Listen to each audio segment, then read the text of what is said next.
Hey guys, Fred and Sheila McCoy. This hopefully is going to finish up our response to the Jack Hatfield museum video that he done with Leo and the guy from Huntington, West Virginia, which we have found very interesting. We're elated over that video because it lets people see. It really lets you see in that probably 15-minute area where they're in the what's called the museum part, as to what how history has come about, and some of the stories, and how people have just spoken things into history. And I know it sounds like, once again, like I'm bickering. I'm not. I'm really not. This is my family's history. And if Jack's a Hatfield, we have never seen any DNAs from any of the West Virginia Hatfields, or let's say the Waynesboro Hatfields, the Oklahoma Hatfields, and stuff like that. That some of these people that's been speaking up over the last 20 years, like they speak for the Hatfields and McCoys of that area. So until I see DNAs, I'm not going to confirm that anybody. People can tell you that they're related to somebody all they want to. They can tell you that till the cows come home. I'm not going to buy it, because some of those same people tells me that this is the shotgun that's in this picture when it's clearly not. And anybody that hunts or knows anything about guns or can compare two pictures knows it. So I'm not going to believe. When I lose trust in somebody, I lose trust. When you tell a person a fib or a non-truth, you tend not to trust that person anymore. And I found several of these people that speak for the Pike County tourism, that speak for the West Virginia tourism, that speak for museums. I found them in some non-truths, and it makes me not trust everything they say. Now, not the topic I was wanting to cover, but since I'm on DNA, a DNA is so easy to prove. A DNA is so simple. $60, $70, $80. I've offered to pay for the DNA of these people that represents the Pike County tourism and say they talk for the Hatfields and McCoys in the area. Jack, any of these people. There's people that would like to see the Y DNA of devil ants, and let's clear that up. And then plus we know we can go to Ancestry.com or whatever the other one is and look and see who everybody's related to. What is it? 23andMe, I believe. 23, yeah, I've heard of that one, yeah. Guys, this is going to be the last segment. What I'm talking about here is Jack is talking to this fella from Huntington. He's explaining the history, and the guy's very intelligent, because you can tell he's not buying everything that Jack is selling. And I hope everybody's like that on all of us. We don't mind. Again, we make mistakes. But if we say something or that's wrong, correct us, and we'll correct it with proof. We're not going to buy this. I saw this, or I saw that, or I read that. We're not going to go with that. You've got to show us proof. Jack was standing there, and he's telling this guy, and he says that the McCoys kept coming across the river. He's been reading this book, and the McCoys kept coming across the river and throwing it at devil ants. And again, you've got to understand that what he's reading is the story that Devil Ants is telling T.C. Crawford.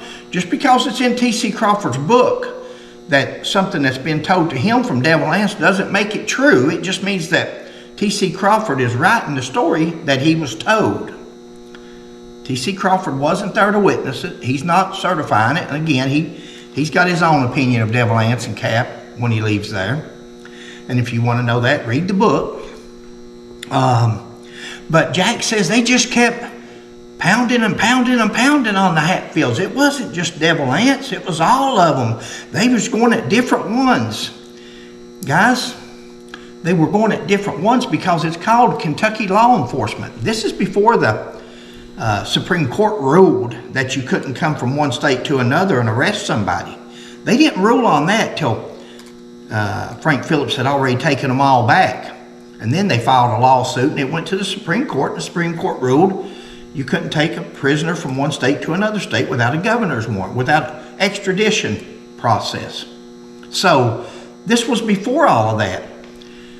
They had murdered 2 more children, burned a cabin down. Frank Phillips and these different posses had warrants, indictment warrants for murder. And they were trying to serve them in West Virginia. Jack talks like it's just a riff. It's just the McCoys kept coming across the river, pounding and pounding on the Hatfields. Different Hatfields. Well, they had warrants on different Hatfields. It wasn't just Devil Anse. They had warrants on different Hatfields. They were trying to arrest Wall, John C. Cap, Robert, all of them. Several of them. And when they was coming over there, that's what they were trying to do. He talks like it's a feud. That wasn't a feud. That was a law enforcement agency coming across the Tug River to arrest Kentucky or West Virginia scoundrels that had once again killed more of Randall McCoy's family. Jack says at some point, and don't just go watch the video. I hope everybody watches the video because you can see the facial expressions and watch, and you figure it out for yourself. Maybe I'm wrong.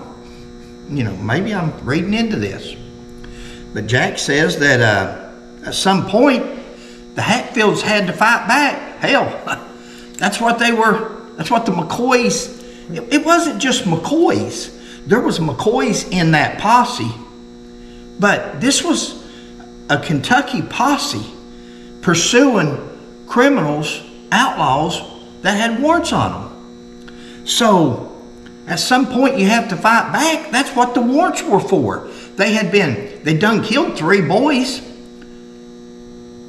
Didn't have to kill the 3 boys. They could have let them went to court and tried them and let them hang if they were guilty. But they done murdered 3. And now they went back trying to kill all the witnesses and killed 2 more and burnt the cabin down and beat the old woman. At some point, you got to fight back. That's why the posse's over there for. They're trying to kill people.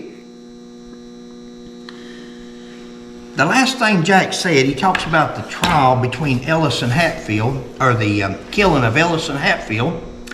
And he says everything come to a head with the land trials. And that's what I wanted to make this video on, guys, the land trials. And Jack opened the door. Once again, Jack has opened the door for a comment or a request or a question. And my question is, since Jack is becoming a historian and doing his research and getting a museum up and running, he's in a great location. We love the location he's in. But since he's wanting to get everything straight, we've never seen. Sheila and I have researched this feud for decades. We have never yet, and it's on our list, we've asked and asked and asked and asked, along with DNA, along with rank, along with all these other things we've asked for. Where is one case? Watching a thing today, and I heard one guy, and he said there was 19 lawsuits filed between Perry Klein and Devil Anse Hatfield. Wow. We'd like to see just one. Just one. Devil Anse versus Perry Klein, or Perry Klein versus Devil Anse, or Randall McCoy versus Devil Anse, William Anderson Hatfield, or William Anderson Hatfield versus Randall McCoy. Now guys, that's been spoken into history for decades. Decades and decades. And you'll hear people talk about it. Here it is. It's 2023. It's getting ready to turn into a new year. And Jack, just 4 or 5 days ago, spoke into history again on this video about this lawsuit, this land lawsuit, or Perry Klein versus Devil Anse. Ever who? This 5,000 acres. please, somebody, it don't have to be Jack. Maybe Jack knows somebody. Maybe somebody will come to Jack's rescue. And if we're wrong, that's great. We don't care to be wrong, do we, Sheila? No, don't mind it at all. We don't care to be wrong because Sheila and I have been to courthouses. We've been microfilm. We have worked hundreds of hours on the lawsuit itself. Hundreds of hours.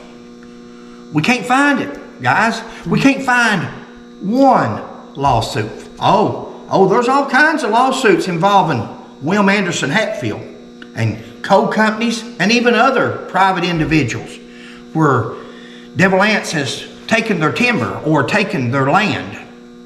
I'm not concerned about them. Let them lawsuits, that's fine.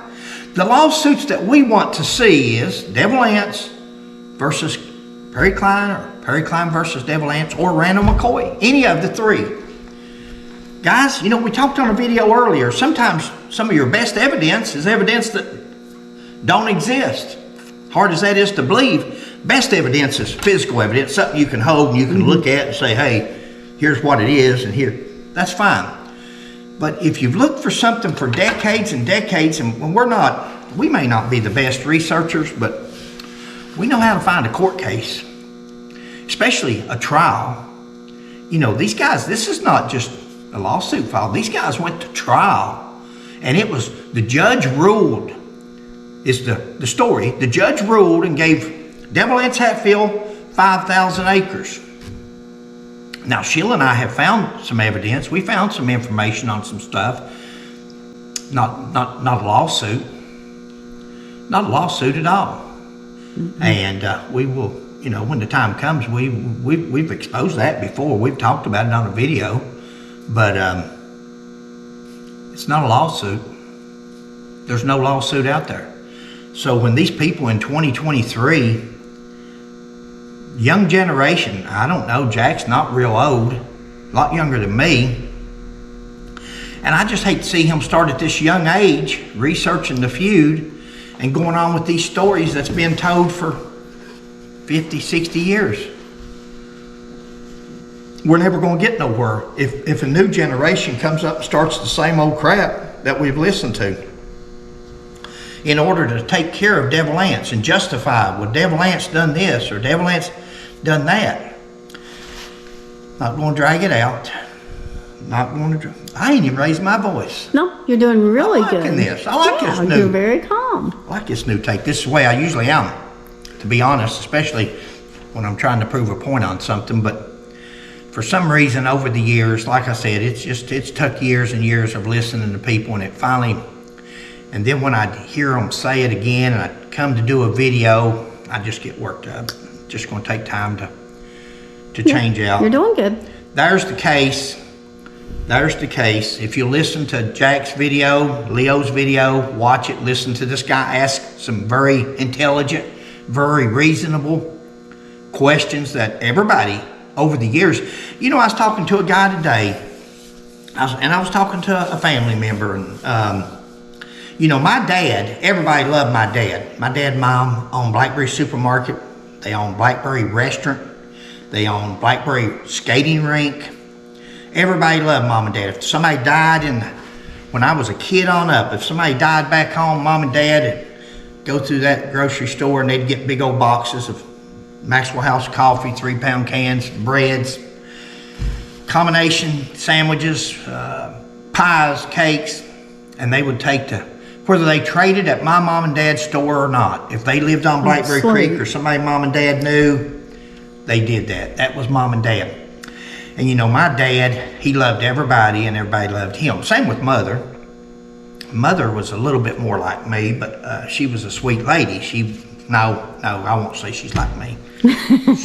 She's not like me, but mother would speak up more. My dad just wanted to be friends with everybody.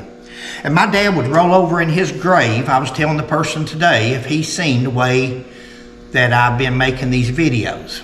And, he would roll over in his grave and he'd be disappointed. But at the same time, I started thinking, well, if my dad, and I love my dad, me and him, my mom was best friends. That's why we don't even have the museum open. The family can't decide what to do with the museum. When mom died, she was the glue that kept everything together. And so I don't know what everybody's going to decide to do with the museum. I don't know. You know, everybody wants these relics. Everybody wants to come up with stuff. You may want to approach the family and see if they're interested in letting you have a museum at the right price. I mean, the family's got to agree on it. It's LLC. It's but we're not that into it anymore. But my dad, I was thinking today, my dad, even though he loved everybody and everybody loved him, he's part of the problem that we're trying to solve today. Because had my father, my uncles, other family members in the McCoy side of the family, or even the Hatfield side, spoken up, when they come up with these wild stories about trials, land disputes, when they come up with all these stories, if they would have just called somebody's hand on it, somewhat like I'm doing right now, and like I have been doing with Rio and Wilm Keith and Ron McCoy and Bo McCoy on lawsuits and fake peace treaties. If my dad and family members over the years would have done that, maybe we wouldn't be where we're at today. And everybody trying to play catch up and correct stories that's so far out there. Guys, it's Fred and Sheila McCoy. Sheila will do the closing, and that'll conclude this video.